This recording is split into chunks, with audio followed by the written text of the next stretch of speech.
So Mark got possessed. It was a new experience for me, honestly. Also, I think we are going to have to deal with Skinny soon. He destroyed a van the other day that was carrying supplies out for us. I'll get to that later, though. I actually learnt a lot from the spirit that possessed Mark before it left, and yes, it left. I didn't have to banish it or anything. Let me just tell the story before I end up spoiling something. The day after the Tall Man incident, refer to part 6 for more information on that.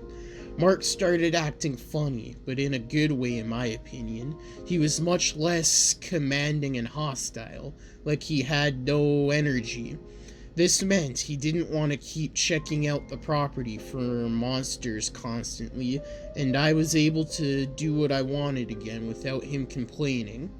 When I noticed the change in his behavior, I thought of 2 reasons that could be causing Mark to act this way. 1, he was sick. 2, he was being a little scaredy prick after almost being killed by the Tall Man. Turns out I was wrong on both accounts. After 2 days of Mark being reserved and borderline unresponsive on my couch, I knew something was up. As much as I don't want to admit it, Mark is a badass in his own right. He isn't the kind of person to crumble after a traumatic event. He's a fighter. I was aware of his unnaturally aggressive fight-over-flight response when he first encountered Skinny and almost rushed out to certain death just to show Skinny that he wasn't here to play games. On top of that, he didn't show any real signs of sickness. He was tired and slow to respond, yes, but he wasn't sensitive to light like a concussion. He wasn't hot or cold, no runny nose, no trouble breathing, etc. It was on the 3rd day of this strange behavior, yesterday, when I confronted him and got an answer. So, Mark, any idea why you're so tired and lazy and shit? Just as I finished asking this, Mark shot up to sitting position on the couch and whipped his head around to face me. In a voice much higher than his regular voice, he exclaimed, "I thought you would have never asked. I finally finished taking over this body a few hours ago, and was waiting for the right moment to reveal myself. You see, Mark is on vacation right now, and I'm taking his place. Oh, nice. When will he be back?" His wide smile quickly found itself upside down. "You know what, Cole? This is why I really hate you. You are literally no fun whatsoever. Well, if you aren't Mark, then I don't know you, and how would you know that I'm no fun? Don't you know it's wrong to judge a book by its cover?" Mark's, no, the replacement Mark's voice was starting to sound irritated. "I'm a ghost, dipshit. I've been here for months trying to fuck with you. I even tried to possess you, but unfortunately for me, you are incompatible, and no matter how hard I tried to get your attention or scare you, I was always met with you just brushing it off. I worked really hard, too. Like that time I moved the TV while you were watching, or the time I put holes in all your socks to make your big toe pop out." I was finally starting to catch on to what was happening at this point. "Oh, I thought that the TV just... holy shit, you're the one who put the holes in my socks, you piece of cock meat. You made me think I had sandpaper toes." He chuckled a little. "At least that one worked. Anyways, as you probably already knew, being a ghost has its limits. It's extremely difficult to have any effect on the physical world, and we can't affect living tissue in any kind of direct way whatsoever. But now that I have a vessel, I can finally kill you." Well, shit, that escalated quickly as I processed the new information that I have just received. Fake Mark speaks up again. "One thing I bet you didn't know is that as a ghost, when I take over a body, I can't see all of the host's memories. But the body still retains any natural reflexes and skills that the host has acquired through his or her lifetime. as this guy has some seriously badass skills. Fake Mark, that sprang to his feet and did a roundhouse kick that shattered a nearby lamp into a million pieces, then turned to my wall and punched as hard as he could. I'm pretty sure he expected to punch right through, but only ended up leaving some bloodied knuckle prints. "Yeah, there's a stud there," I said as Fake Mark doubled over holding his damaged hand. I now realize that "thank you," he wheezed out before standing back up straight again. "Even so, this guy is plenty skilled enough to end your sorry ass," Fake Mark shouted with a wicked grin. "You must have been out the first night he got here, but okay." He cocked his head a little after this comment, then quickly brushed it off and lunged at me. I'll try to explain what happened next as best I can. As he rushed me, he threw a right-handed jab at my head. I countered this by hooking my arm over the inside of his shoulder with my left arm, as I ducked the punch and put my right arm between his legs so I could lift him off the ground. I then did a fireman throw, which basically means that I tossed him into the air and subsequently slammed his back into the ground by exploding back up to standing position and releasing my hold on his leg, while still keeping a strong grip on his shoulder. This made Fake Mark fly over my head and still slam onto the ground at my feet. I wanted to explain how this happened, so people just don't accuse me of being a bullshitter. And for the record, I don't think this would have worked on real Mark. I'm sure you would have seen it coming. Anyways, this should have knocked the breath out of him, so I wasn't ready when he punched the back of my knee and dead-legged me so perfectly I went straight to my ass. Middle school me would have taken notes on perfect execution of this move. Fake Mark ended up getting back to his feet before me, unfortunately, and jumped onto me, putting me flat on my back. Fake Mark then reeled his fist back for a final blow. As his fist flew towards my face, I managed to move my head to the side at the last second, and his fist connected with the hardwood floor at a respectable speed. He may have been able to recover from this quickly if it hadn't been the same hand that he had already smashed onto the wall a few moments before. As Fake Mark winced at the pain, I threw my leg into the air and proceeded to connect with his no-no square. It was more effective than the slam from earlier, that's for sure. I stood up slowly while Fake Mark tried to decide if he should use his remaining good hand to grab his crotch or his shredded knuckles. Before he could decide, I grabbed his Glock that was sitting on the coffee table and took aim. It didn't take long for Fake Mark to look up and realize that I was now in complete control of the situation. He stood up, but didn't make any further advances at me. He instead opted to put on a pouty face and plop down into my recliner in defeat. Then it hit me. Why are you afraid of dying? That isn't even your body. You can't die again, can you? Fake Mark snapped back in a still somewhat aggressive tone. If this body dies while I'm in it, I'll get sent back, and I don't think I'll be able to escape again if that happens. Why are people always so vague when I ask questions? Escape from where? That's an important detail. I fully expected Fake Mark to snap back again, but all he did was look at me in the eyes and mumble hell.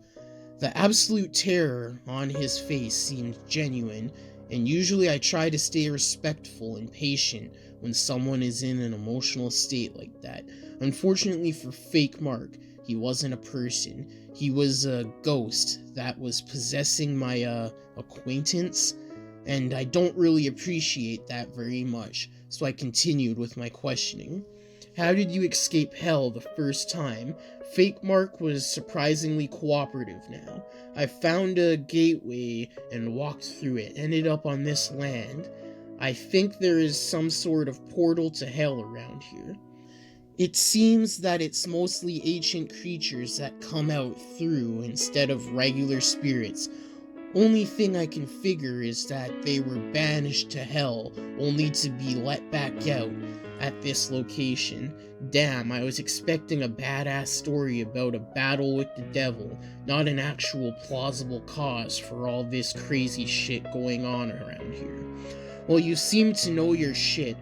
Why do I get the idea that you know more about hell and monsters than the average lost soul?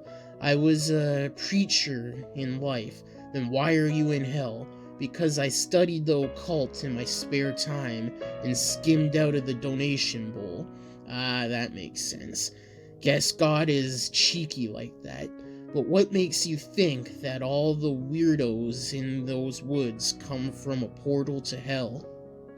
Fake Mark then started speaking in a more relaxed and confident manner. Not all the beasts out there come from the portal, actually. Most of them don't. Just some of the particularly nasty ones. You met one the other day. I think you called him the Tall Man. He's a recent immigrant. I think he got banished in the 70s by some monster hunting group. He was one of the more average ones, but you already know the most powerful one, don't you? At this, Fake Mark started grinning. He was right, I knew exactly who he was talking about. It's that Chuck Hulu guy that the Chosen worship, isn't it? Fake Mark's grin transformed into a grimace. Holy hellhole, I seriously fucking despise you. It's that thing you call Skinny. Chuck Hulu is a comic entity from another plane of existence separate from hell. Skinny, on the other hand, is absolutely a product of hell. So he's a demon then? No, not a demon, but an amalgamation of at least a few other creatures that I'm pretty sure old Lucifer created himself. If I had to guess, Lucy is planning to take over the mortal plane and is throwing some creatures out here to test the waters before his final assault. Shit, that isn't good. I might be on his bad side since I keep mooning Skinny. Also, do you know what Skinny is? No, but I do know that he doesn't seem to be able to enter a home without being invited in. And when he takes the appearance of something, whether it be a sumo wrestler or a baby rabbit, he maintains the same weight and strength as his regular form.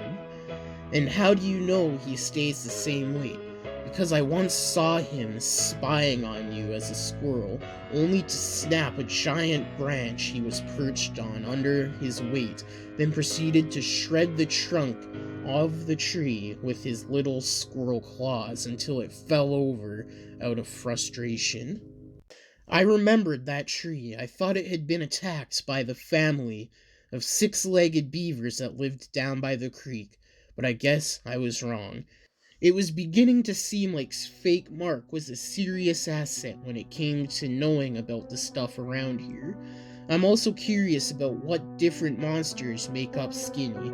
If any of you guys have any details, feel free to comment them, because I'm pretty clueless as of now. The invitation thing is from vampires though, isn't it? I don't know, sounds too cliche to be true. Anything else you want to get off your chest, preacher man? Guess I hit a nerve with that question. Fuck you, I'm a woman. I'm tired of you being so damn clueless. What? I didn't know that women preachers were a thing. Again, poor choice of words, Cole. That's it, I'm leaving. We were practically screaming at each other at this point, which in hindsight was really unnecessary. Okay, to be fair, you don't look or sound like a girl in Mark's body, and all I ask is that you answer one more question. Fine, she yelled. I had been wondering about this since the beginning of the conversation, so I was excited to get one more chance to ask. You said I was incompatible for you to possess me. Why is that? At this, Fake Mark took a serious expression. It means that you are either a descendant of some saint or some godly powers favor you, or maybe you couldn't be that. And with that, Fake Mark seemed to pass out. Guess it was the spirit leaving his body. Soon after, real Mark started to wake up and asked where he was. I told him it was a long story, but he should probably get some fresh air before I told him. When he grabbed my outstretched hand so I could help him up, I squeezed. While he yelled in pain, I calmly told him, "You owe me a new lamp."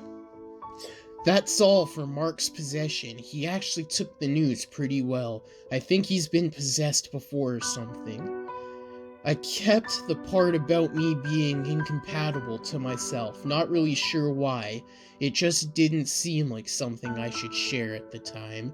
Things are heating up around here. Something big is going to happen soon, and with the information we got out of the spirit preacher lady, it's starting to look like me and Mark can't do this on our own. I think he called in backup, but he won't actually tell me for sure. He just keeps looking out the windows a lot. I'll update again soon. Cole, signing off. Hey guys, thank you for listening to today's Creepypasta, and I hope you enjoyed. I do have a podcast called The Murder House Radio Show. Check it out. The link will be in the description below. It is a true crime podcast. But if you did like, comment, subscribe, and share for more. Hit the bell notification when you subscribe and select all to get all notifications whenever I upload. I upload 6 days a week, Monday to Saturday, at least one video a day. Also, go follow all the social media accounts that are in the description below. I do have a subreddit called Deadly Narrations. The link will be in the description. Also in the description below are the sources to the creepypasta and the music used, so go check those out.